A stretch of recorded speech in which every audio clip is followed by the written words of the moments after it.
Hey again, guys. You know, I have to admit, I've been feeling a wee bit of, let's call it burnout lately.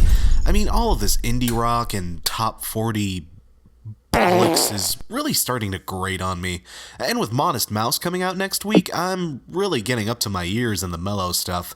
I've been supplementing that a bit with the Critical Condition stuff, which you should totally go watch, by the way, but I don't know, it just isn't enough. I need something loud, something explosive, something that cracks the fault line with every track and causes my hippie neighbors to call the cops whenever I'm listening to it.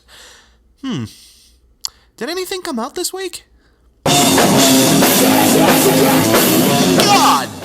damn! Hell yes! Woo! Fucking take it! The Cancer Bats is a metalcore four-piece that have been kicking around since roughly 2006. And while I can't say I've always been the biggest fan of them, I wanted to cover this album in particular for two big reasons. One, they're a band from Toronto, a city that has graced us with many excellent acts over the years. Hell, Ontario as a whole has been pretty kind to us. Canada, seriously, you guys get a bad rap. I'll probably make an episode about that someday. Full episodes. Hey, remember when I used to do those?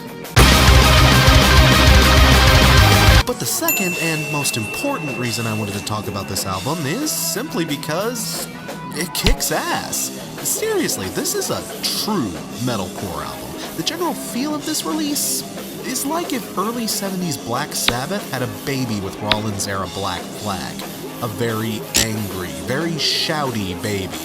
A lot of so-called metalcore bands seem to forget a lot about the two genres that basically give them a reason to exist, but not these guys. They pull it off with a vengeance. Liam Cormier's near constant shrieking is very well rounded, varied, and piercing. On songs like Satellites, Devil's Blood, and Arsenic in the Year of the Snake, his delivery is absolutely outstanding. For real, don't hold any glasswares while you're listening to this album. It might cost you a trip to the emergency room. But on songs like Cursed with a Conscience and Beelzebub, he also shows a lot of range and style. I mean, he's more or less always shouting on this album, but the different approaches he takes, from growls to snarls to full-on cat in heat with his tail being stepped on howls, show off his vocal flexibility and his ability to create proficient and catchy melodies. I love screamers that exercise variety in their delivery. Just because you're shouting doesn't mean you have to stick to one timbre the entire time. This is important, people.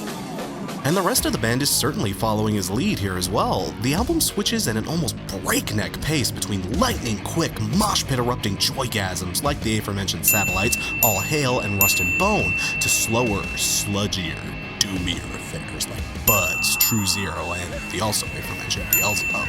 But the thing is, all of the tracks are so wonderfully arranged and played, you don't even really notice or care when the shifts arrive. Jay Schwartzer's berserk low ending and Mike Peters' drumming come together to make the rhythm and beats for this album near flawless. Schwartzer's growling, pounding bass lines often feel like they're pummeling their way right into your chest, and Peters is keeping a very lively and electric beat on this album, even on the slower, doomier tracks. That's the thing a lot of sludge and doom metal acts tend to get wrong. When you're writing slower tempo songs like this, it's really vital to keep the rhythm section strong and alert to keep the audience from going into sensory deprivation. But these guys do an excellent job at keeping things live even at the reduced speeds. And when we do kick things back up a notch, Scott Middleton's chord arrangements and subtle lead accentuations are very satisfying. His arrangements are simple but still very catchy. I promise you these melodies will get stuck in your head. If you're learning guitar, you'll probably find yourself hammering out a few of these tracks, in between stairways.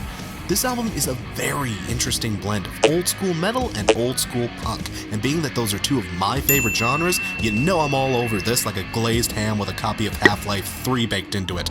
But given the shift on the dime way this album likes to switch styles, I can see how some may find this to be a bit schizophrenic, but really this album does such a good job at mixing things together that even after I ate the whole ham, I was still left wanting more.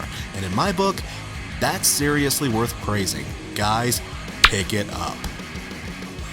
Searching for Zero gets 5 zeros out of 5.